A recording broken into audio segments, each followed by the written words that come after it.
Many people look at the Middle Ages through romantic eyes. They think about armoured knights on lumbering steeds, beautiful damsels in pointy hats, dragons, chivalry, and courtly love.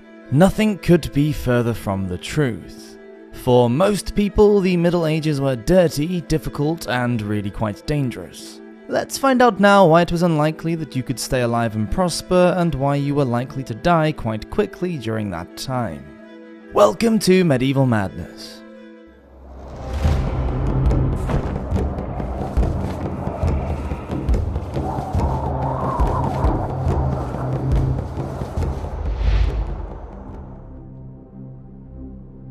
Communication, or the lack of it.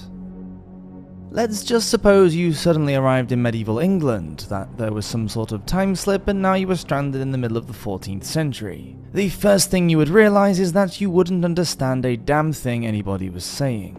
The ordinary people spoke Middle English, the posh people spoke French, and the clergy spoke Church Latin.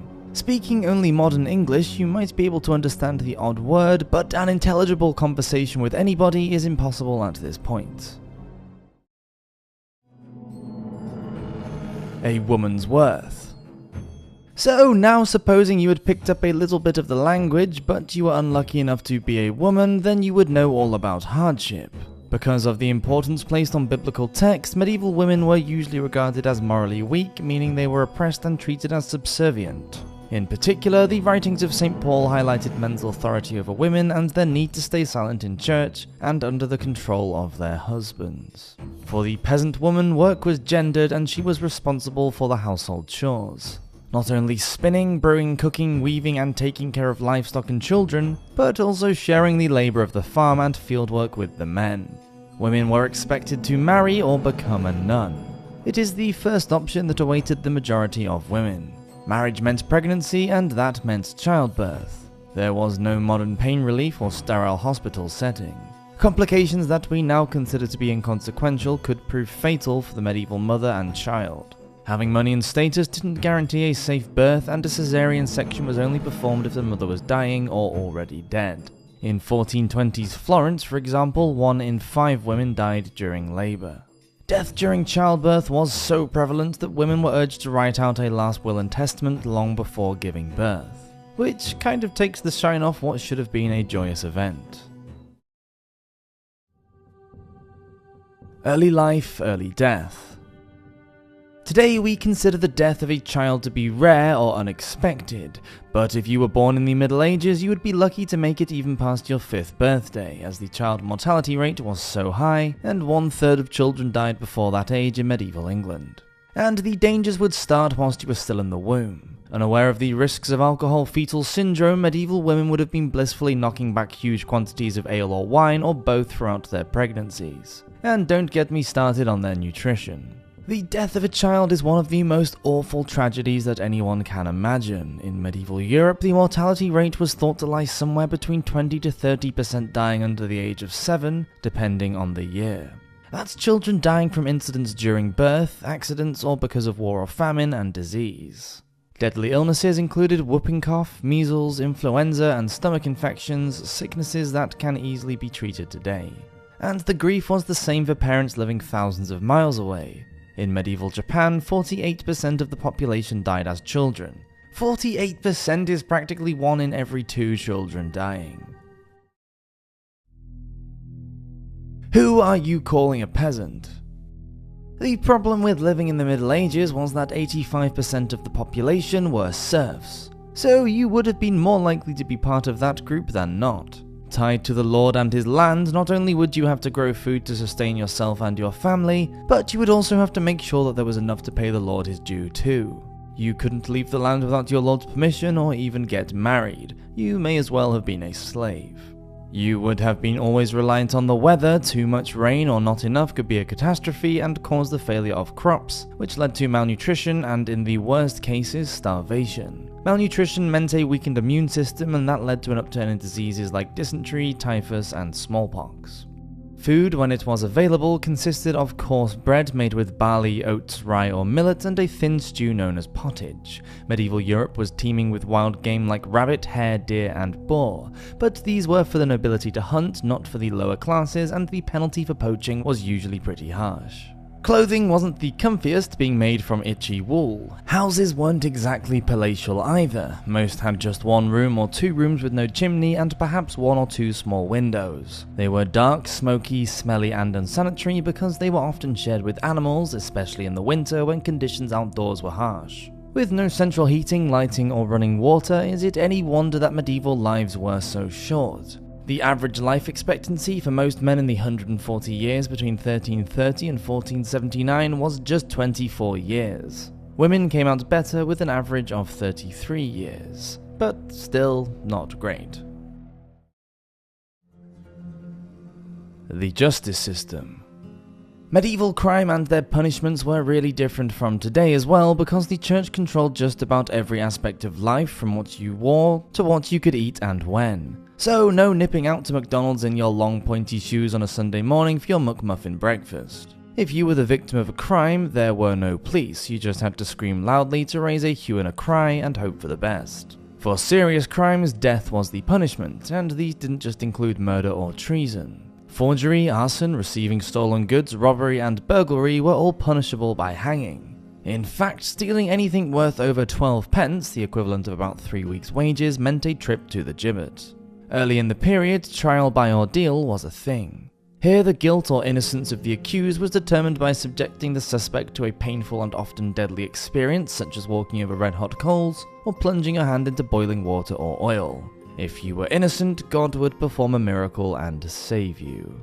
Petty crimes like being in debt, gambling, playing football, or using abusive language in the street were also dealt with quite harshly, with punishments ranging from public humiliation in the stocks or pillory to branding or imprisonment. Many people died in prison because of the unsanitary conditions and lack of decent food. Most crime was linked to theft because of poverty, so there was a lot of it about. War, what it isn't good for. The list of wars throughout the world during the 1,000-year period of the Middle Ages is insane. In total, there were over 370 wars across many empires, with the last one, the Italian War, finishing in 1504. Many were fought to see which incompetent was going to sit on the throne next as king or queen, and others were contested for what were thought to be noble reasons, such as the Crusades.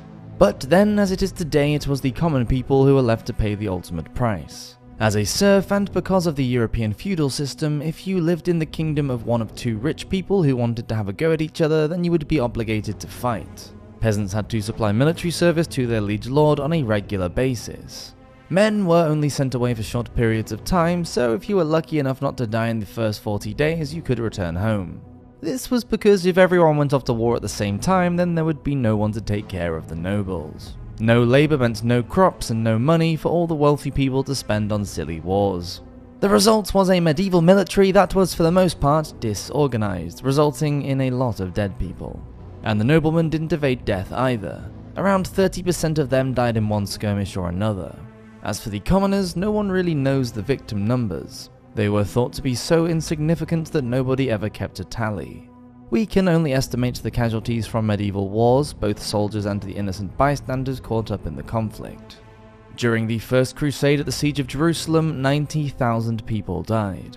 In all, during the Crusade years from 1095 until the end of the 13th century, there were between 1 to 3 million deaths. The 100 Years' War, fought between 1337 and 1453, produced between 2 and 3.5 million fatalities. And in Asia, the Mongol invasions and conquests that took place during the 13th and 14th centuries ended with the loss of between 30 and 40 million lives.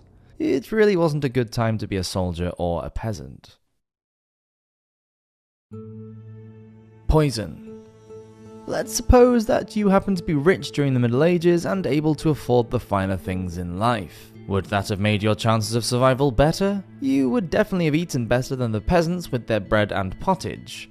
For you, the table would be laden with meats such as veal, venison, or peacock in rich cream sauces, followed by sugar desserts and fine wine.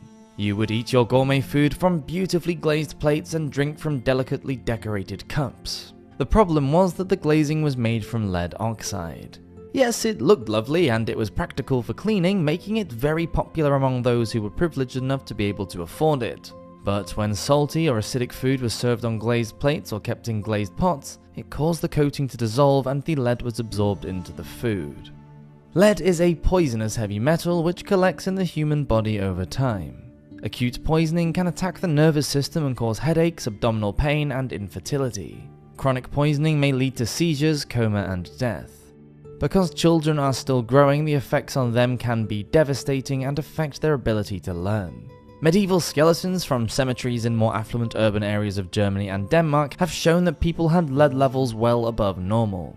Lead was also present in stained glass windows, coins, and on roof tiles. Rainwater was often collected from roofs for drinking, and this could have been another source of the poisoning.